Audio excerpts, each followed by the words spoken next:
Di penghujung Ramadan ini, ketika malam-malam terakhir perlahan berlalu, hati terasa lebih sunyi namun penuh harap.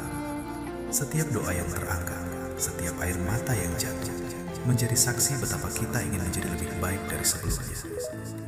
Jika hari-hari ini adalah perpisahan, maka biarlah ia menjadi perpisahan yang penuh makna, bukan sekadar berlalu, tetapi meninggalkan jejak keimanan di dalam dada.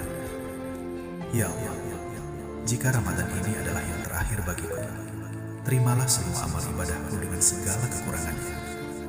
Namun jika Engkau masih memberi kesempatan, izinkan aku dipertemukan kembali dengan Ramadan tahun depan, agar aku bisa memperbaiki yang belum sempurna, melengkapi yang masih kurang, dan mencintaimu dengan cara yang lebih sungguh-sungguh.